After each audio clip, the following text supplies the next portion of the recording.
Derek sat in the chair, trembling, looking up at Mike Tyson standing over him. His face had gone pale, sweat visible on his forehead, his earlier confidence completely gone.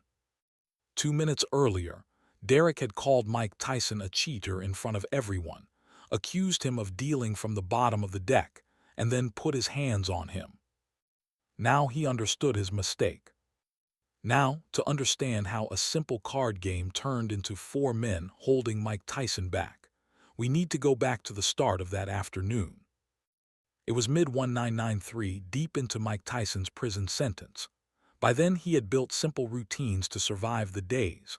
One of them was cards. Every afternoon he sat in the prison day room, metal tables bolted to the floor, plastic chairs, guards watching from the edges, and played small stakes poker just to make time move faster. He always played with the same three men: Marcus, Tommy, Carlos. They didn't talk much. They didn't joke much. They just played. Candy bars, coffee, cigarettes, small things, nothing that mattered. That afternoon felt no different. A few hands in, Mike was up a little. The game was calm, and none of them knew it was about to become the last calm hand of the day. Then Derek approached the table. Derek was relatively new to the facility, maybe 2 or 3 weeks in. He was in his early 40s, white, with the kind of aggressive energy that some people bring into prison, trying to establish dominance, prove they're not to be messed with, overcompensating for fear with confrontation. The regular players at Mike's table had noticed him around, heard him talking loud, seen him challenging other inmates over minor things. "Room for one more?" Derek asked, already pulling up a chair before anyone answered. The 4 players exchanged glances. Mike gave a slight shrug. It was a common area, anyone could join. Marcus nodded reluctantly. "Sure, man. Buy-in is 3 commissary items."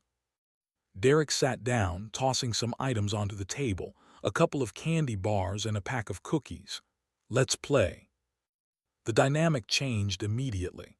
Derek played aggressively, raising on mediocre hands, talking trash, the kind of player who makes a friendly game uncomfortable. After a few hands, he'd lost most of his buy-in.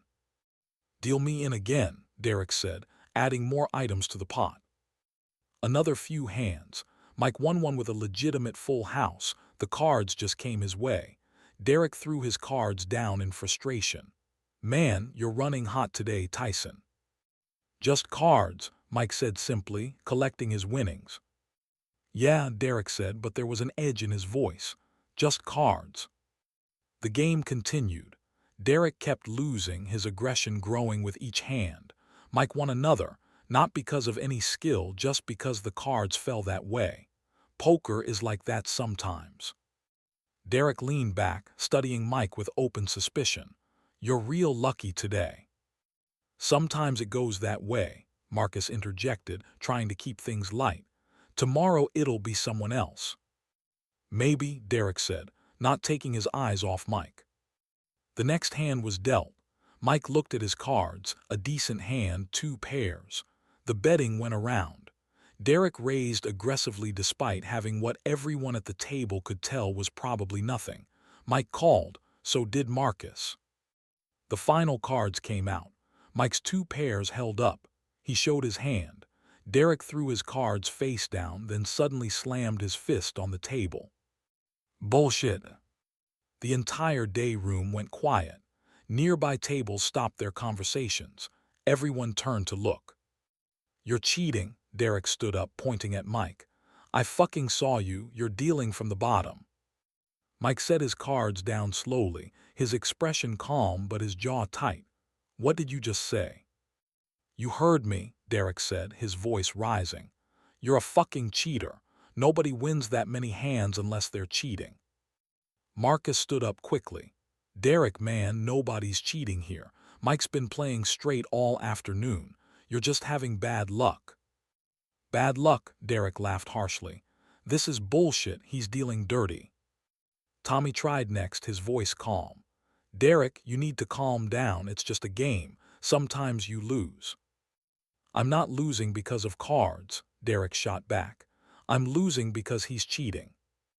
Mike remained seated, but everyone at the table could see the change in his posture, the slight tensing of his shoulders, the way his hands slowly curled into fists on the table edge. His voice was quiet when he spoke. "I've never cheated at anything in my life. You need to take that back." "I'm not taking back shit," Derek said. "Everyone here knows it. You think because you're Mike Tyson, you can cheat and nobody'll call you on it." Carlos, who rarely spoke, tried to intervene.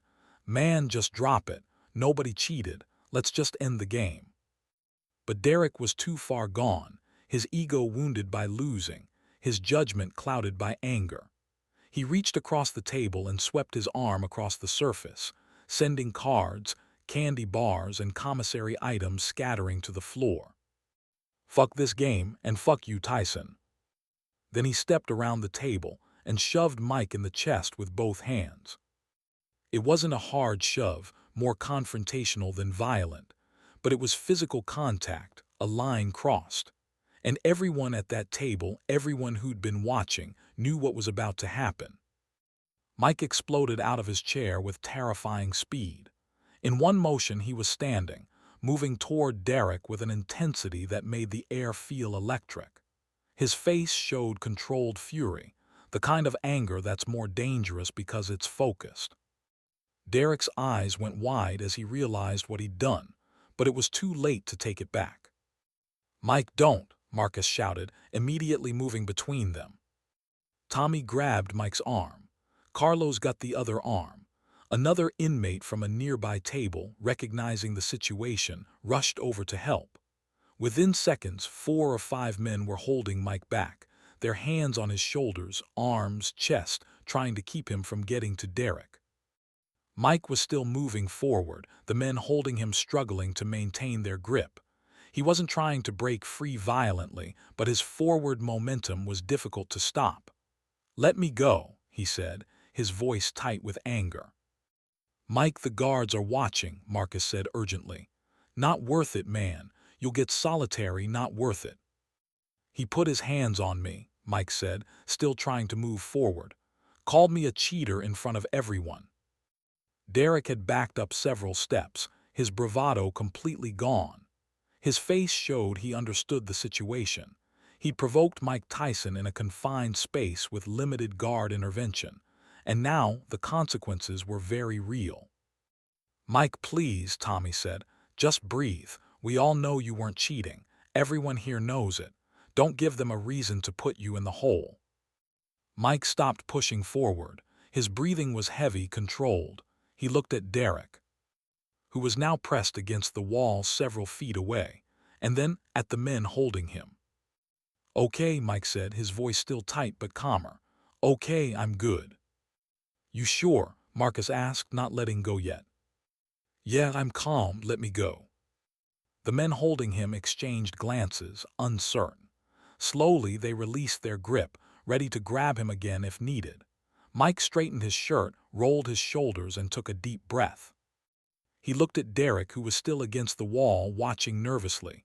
"You're right, man," Mike said, his voice surprisingly calm now. "Let's talk about this. Come here." Derek hesitated. The sudden shift in Mike's demeanor was confusing. Look, maybe I was."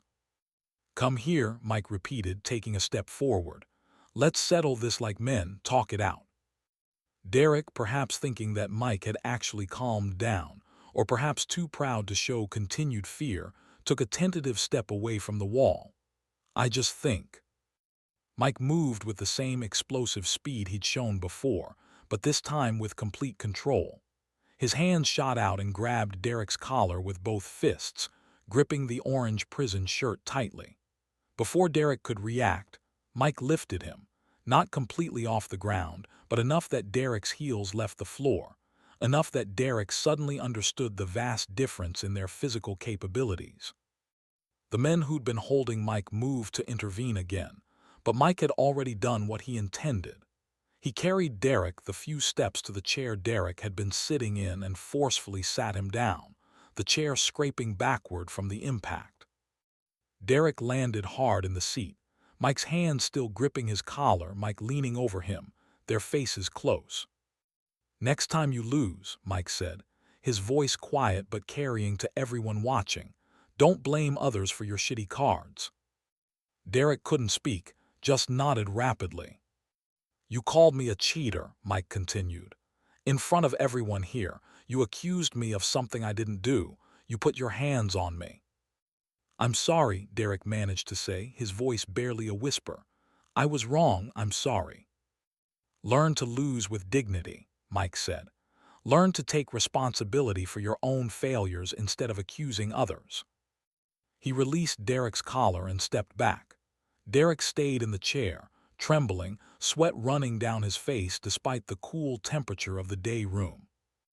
Mike stood there for a moment, looking down at him, then turned and walked back to the table. He began picking up the scattered cards and commissary items from the floor. The guards, who had noticed the commotion and started moving closer, stopped when they saw the situation had resolved. One guard made eye contact with Mike, who nodded to indicate everything was under control. Derek sat in the chair for several more seconds, then stood on shaky legs. I'm done. I'm out of the game." Nobody stopped him as he walked away, his earlier aggression completely gone, replaced by visible fear and humiliation. Mike sat back down at the table. Marcus, Tommy, and Carlos slowly returned to their seats, the tension gradually dissipating. "Anyone else want to play?" Mike asked, his voice back to its normal, calm tone. Before we continue, drop your thoughts in the comments below. Was Derek wrong to accuse Mike, or was it just the heat of the moment? Now back to the story.